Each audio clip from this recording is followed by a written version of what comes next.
our MPs, the MP for Lewis, Maria Caulfield, on the line. Hi, Maria. Good morning to you. Good morning. What do you think is causing this pressure on beds right now? I mean, this has been a particularly bad winter, but we have faced similar pressures in the past. I mean, I know when I worked in A&E, in one of the hospitals that you mentioned, St Helier, we had to declare major incidences when we just could not take any more patients. And I've also worked more recently at the Royal Sussex County in Brighton, where, one of my jobs as a Macmillan nurse was having to tell patients on a Monday morning they wouldn't be getting their operation because beds had been occupied over the weekend with emergencies. And you cannot underestimate the stress that puts under staff to, you go into nursing or any healthcare profession to make a difference and to improve the lives of patients. And to be working under such negative conditions, really does take its toll. You mentioned, Maria, about a bad winter. Really? Has it been? I mean, we haven't had a seriously cold time. I mean, there's one on the way in the next couple of weeks, but it hasn't been consistently very cold. So what do you mean by a bad winter? So although it hasn't been cold, there has been a huge spike in the number of people being admitted with respiratory illnesses and, with viruses as well, which has put on a huge pressure, not just on A&E, but on the actual beds itself. So when people are being admitted, they're being admitted for many weeks on end. And so there then becomes a knock-on effect back to A&E when new patients need to be admitted. And as a result, new beds, community beds have been opened up in Newhaven, in the community hospital there, to try and take some of the pressure off the nearby district general hospital. So, it is a bad winter. Although it's not a cold winter, there has been an increase in the number of patients using both A&E and also being admitted. I see, but I mean, quite clearly in the first episode of Hospital, I mean, you're very busy, Maria, so I'm not sure you'd have got a chance to watch it, but there was this absolute dilemma. There was a guy scheduled in for the second attempt at his cancer operations. That's a scheduled operation. But then you've got this lady coming down who's got a heart aneurysm from Norfolk, I think it was, in an ambulance. And they both need an acute bed after they come out of their operations. There's only one bed, only one of them can get them.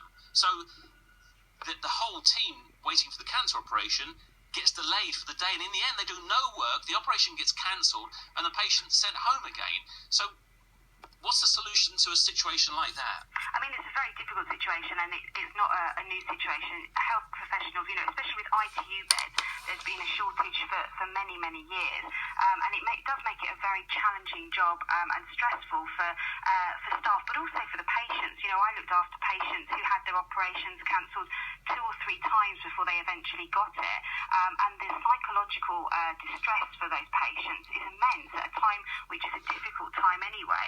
And there isn't a quick fix to this. So solutions like increasing the community beds in Newhaven, for example, will allow some patients who are fit for discharge but are not yet quite fit to go home, or their community care package hasn't been set up yet, can be discharged and free up some of those beds. But there isn't a quick fix, a one solution that's going to magically cure the problems of the NHS and social care overnight. And the chief of the Sussex and Surrey NHS Trust, Michael Wilson, was saying about elderly and frail people being in hospital when they don't need to be, more people being in hospital with mental health issues. Again, they're in district general hospitals where they can be perhaps looked after best elsewhere. So what do we do about them? Well, there is plans to bring health and social care together, and this has been something that's never really happened before. We've talked a lot about it, because while healthcare has been getting more funding in terms of the NHS, social care hasn't. It's seen a drastic drop, and that's put extra pressure on the health service, because if you don't have people to support people in their own homes, whether they've got mental health problems or physical problems, then ultimately the NHS ends up having to look after them. So there is extra funding now going into social care, but also more crucially, there's plans to join health and social care together so that it isn't seen as a separate service, that health care professionals and social care professionals will be working together to jointly deliver care. But that's going to take time for people to see that difference, and meanwhile the NHS services are having to carry the load. Maria, finally, if and when your time as the MP for Lewis comes to an end, do you go back to nursing full time? Yeah, absolutely. I mean, I still do my shifts in the hospital on the bank, so I'm a bank nurse at the moment. But absolutely, it's as rewarding a job as an MP is. you don't get the same reward as you do as a nurse. You really do make a difference. You're paid much less, but you do get a huge amount of satisfaction from doing that job. So I would encourage anyone who's thinking about doing nursing to do it, because it's a fantastic job. And some returners as well, no doubt, going back to the job. Yeah, I mean, that's one of the things I'm working on, is to try and make it easier for people to go back, not just to nursing, but for GPs, doctors, physios. Once you leave a professional, you take some time out, it's very, very difficult to get back in. And we've got a huge amount of people who want to rejoin health professions and find it very difficult, and then they don't. So I'm actively working to make that easier for people to return to practice. Right, thank you for your time this morning. The MP for Lewis, Maria Caulfield there.